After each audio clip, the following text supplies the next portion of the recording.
Olá, amigos da ETEC Brasil Mato Grosso do Sul, a nossa escola aberta técnica que existe em todo o Brasil, mas também especificamente na nossa unidade federativa, o estado de Mato Grosso do Sul.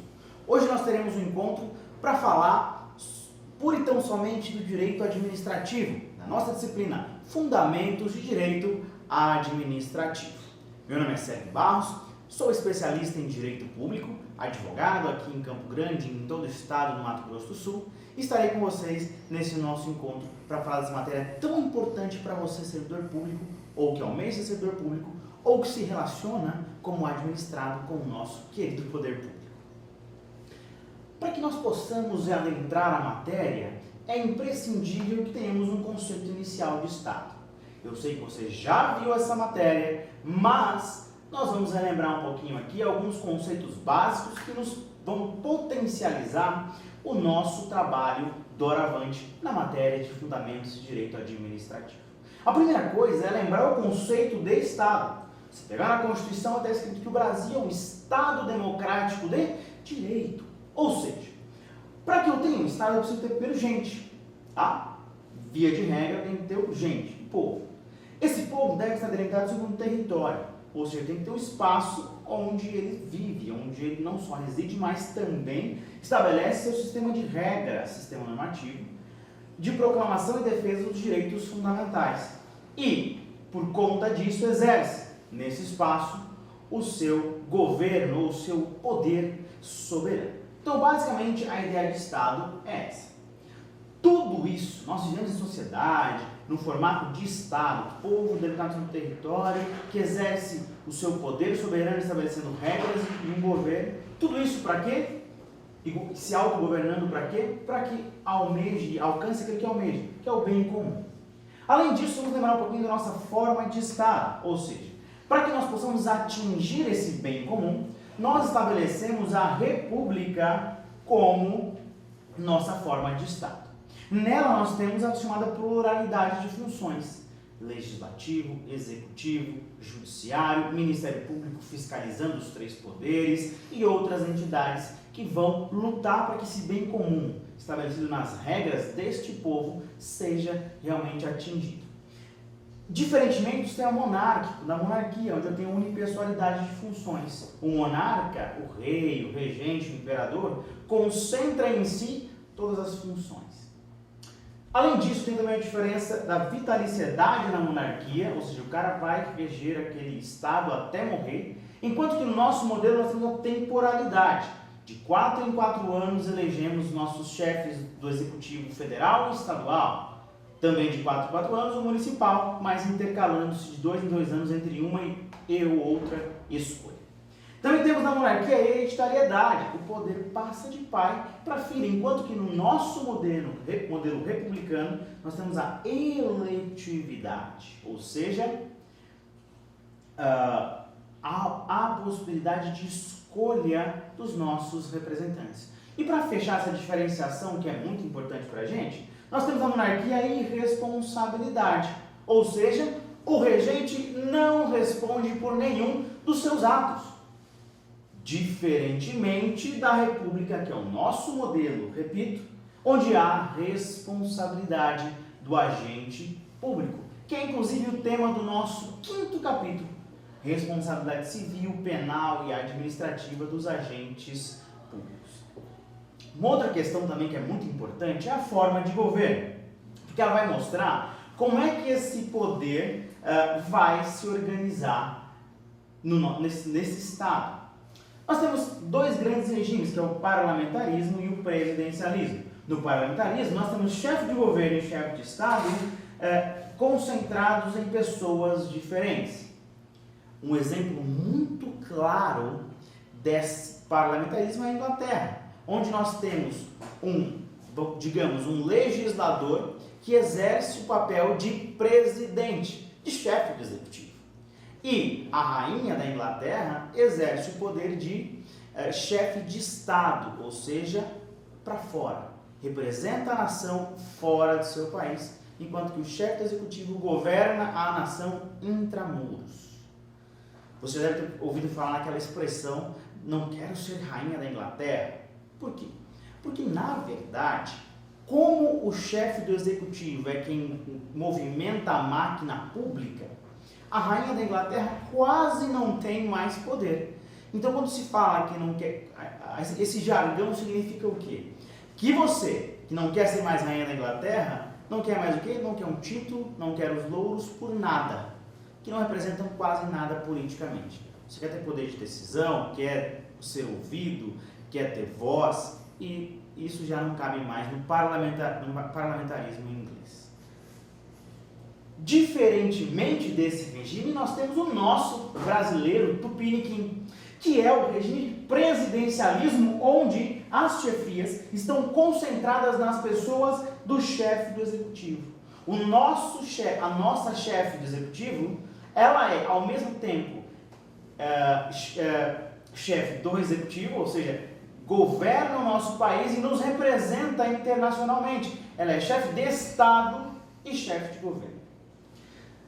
Outra questão interessante para a gente lembrar agora é adentrar realmente ao conceito de direito administrativo, que é basicamente o ramo do direito público que estuda princípios e normas reguladores do exercício da função administrativa. A definição do professor Alexandre Maza, um professor que escreve muito bem, com muita profundidade, mas de modo muito didático. Vale a pena para você ter acesso aos materiais desse professor.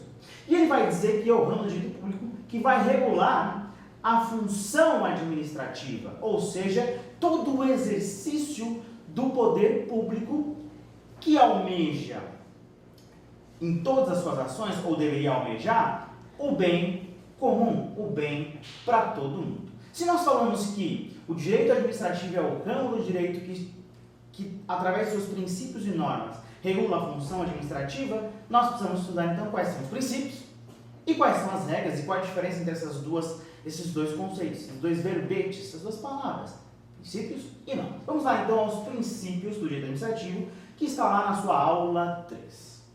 Uma coisa que não está na sua apostila, mas é de grande valia, é a ideia do professor Celso Antônio Bandeira de Mello. Tá? É um doutrinador famosíssimo, é a maior autoridade em direito administrativo da América Latina. E ele vai dizer que existem dois grandes princípios. Grandes não no sentido de mais importantes ou de estarem acima, hierarquicamente superiores a outros princípios, não. Mas porque eles aparecem demais. Em toda regra de direito administrativo encontra esses dois princípios. Quais sejam? Primeiro é a supremacia do interesse público sobre o privado. Ou seja, quando houver conflito entre o interesse público e o privado, sempre haverá uma prevalência do interesse público ou de toda a coletividade. É por isso que você percebe um exemplo muito claro na desapropriação. Imagine que, numa certa residência, o poder público queira construir um hospital. Veja, nós temos lá alguém que tem escritura pública que fala, eu quero morar aqui, eu tenho direito de morar aqui. E o poder público que fala, não, mas a coletividade precisa desse espaço como um espaço para a feitura de um hospital, para atender a saúde da população. Qual interesse deve prevalecer? O interesse público. Exatamente. Por isso nós temos a desapropriação. O Estado vai, paga uma justa indenização, pelo menos é o que a lei diz, para que ele possa lá exercer o interesse de toda a coletividade. Além disso, nós temos a indisponibilidade do interesse público. Isso significa que o poder público não pode abrir mão do interesse da coletividade, nem para defender o interesse do administrador, nem para defender o interesse de um, outro ou de parcelas da sociedade.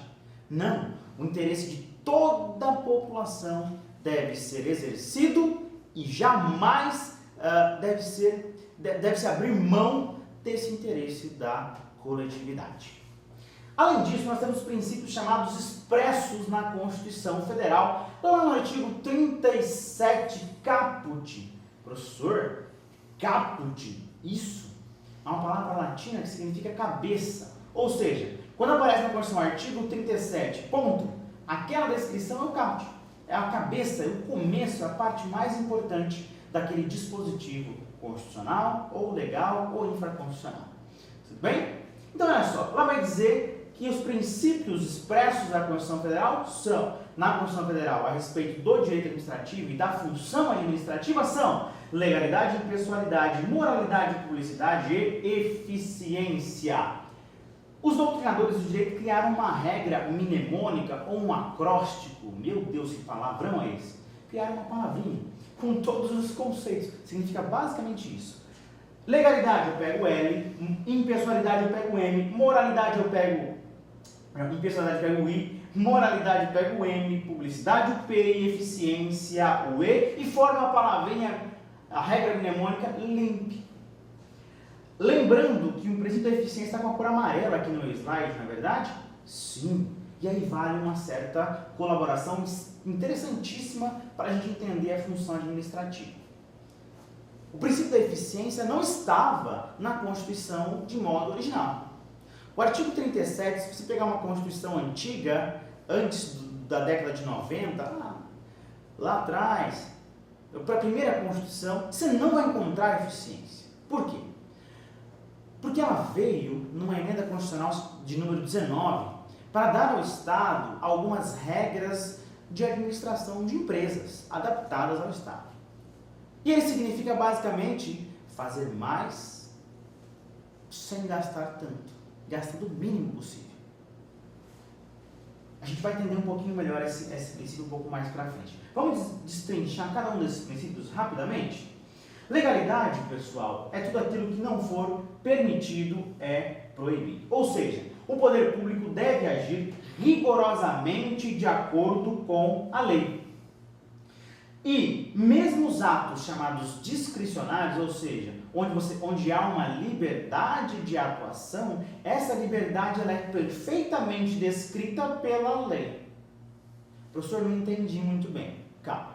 Por exemplo, orçamento público. O poder público tem lá os seus limites para gastar um mínimo, para gastar com educação, com cultura, que é 1%, e por aí vai. Vocês vão ter isso no terceiro módulo, na matéria que vai falar do orçamento público. Tudo bem? Mas, e se houver uma receita extraordinária? Não estávamos prevendo, exemplo, royalties do petróleo. Não tinha como prever que a Petrobras ia furar o pré-sal, né? Em profundidades maiores ainda, nunca vistas, né, na história desse mundão velho nosso. E ele descobriu a tecnologia nova de exploração do petróleo. E descobriu petróleo no pré-sal. Ninguém sabia. Descobriram e isso gerou receitas para o Estado, que é o detentor daquela propriedade. Logo, criou-se uma receita diferente. E aí, como gastar? Bom, você pode gastar com aquilo que a lei disse que deve ser priorizado. Educação, saúde, saneamento básico e por aí vai. Políticas públicas de saúde pública, políticas de saúde pública e por aí vai. Só que é interessante notar que o mínimo já foi dedicado para essas necessidades públicas. Então, o administrador pode escolher aonde gastar. A nossa presidente, Dilma Rousseff, escolheu gastar, por exemplo, com uma parte de educação, outra parte com saúde. Então veja, ato discricionário, mesmo ele deve respeitar o que a lei já traz. Você não pode gastar com coisa que não está prevista pela lei. O que mais? Princípio da impessoalidade, né, que ele traz dois desdobramentos. O primeiro é evitar tratamento desigual. Como assim, professor? Evitar que eu dê vantagem para o meu amiguinho, para os amigos do rei. Isso não pode acontecer no direito administrativo, no exercício da função administrativa.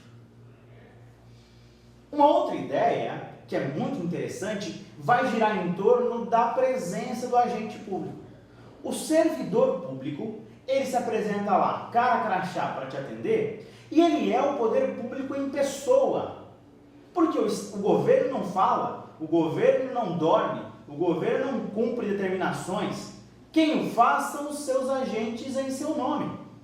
Por isso, então, a professora Maria Silva Zanella de Pietro criou a teoria da aparência. O agente público, ele é aparentemente o poder público em pessoa.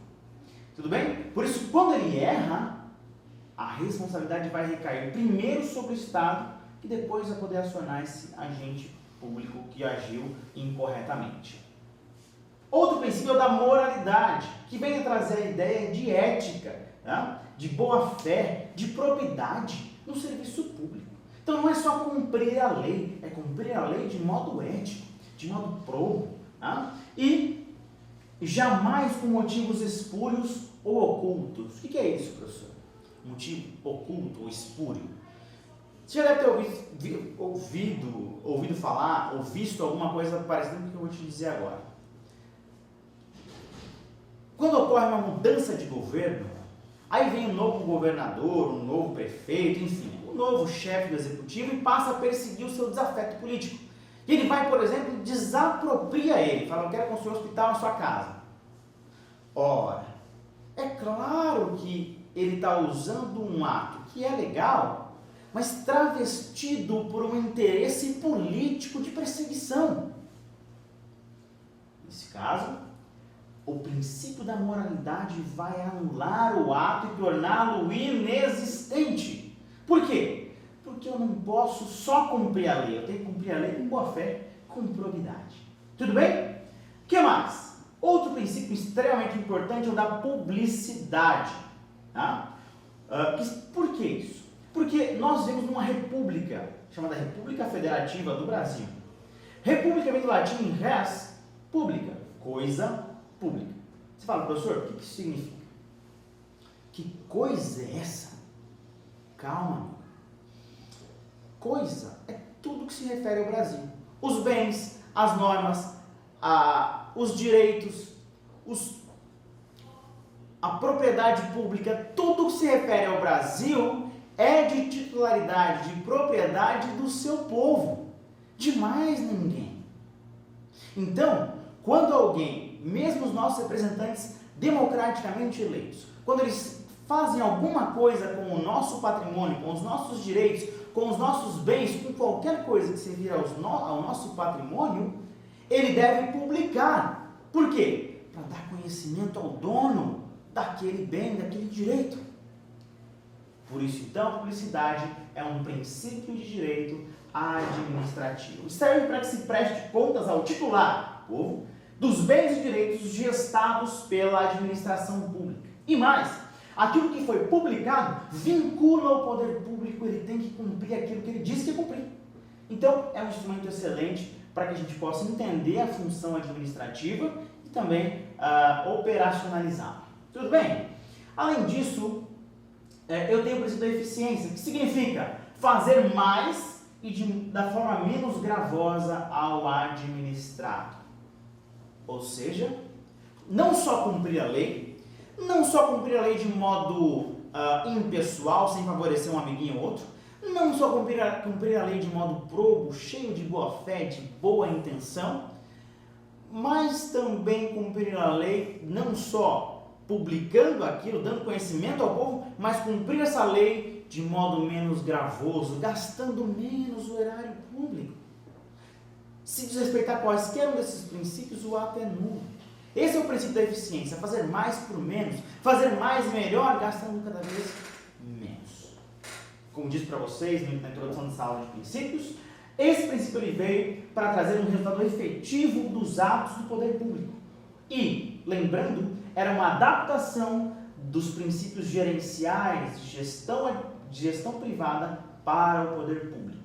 Acabou aquela visão do servidor acomodado, em berço esplêndido, aguardando as 18 horas para ir para sua casa, fazendo ou não fazendo o serviço que lhe é atribuído. O princípio da eficiência, isso aqui pode até levar à demissão do servidor público. Pode, professor? Pode. Tem uns requisitos que são um pouco complicados, como por exemplo, quando se gasta mais do que permitido com o pessoal, aí demite-se os mais novos, mas também leva-se em consideração a eficiência do servidor público. Tudo bem? Então, terminamos então essa ideia dos princípios expressos na Constituição Federal. Eu tenho outros princípios também que estão manifestos na legislação esparsa de direito administrativo, uma vez que o direito administrativo não tem um código só de regras desse ramo do direito. da função administrativa. Tudo bem? Nós vamos agora dar uma paradinha, tomar aquele cafezinho gostoso, né? Com aquele açúcar bem açucarado, bem forte, para dar aquela animada, jogar uma glicose no cérebro, ativar nossas funções cerebrais, e a gente volta para a sequência do nosso encontro. Te espero daqui a pouquinho, hein? Até mais!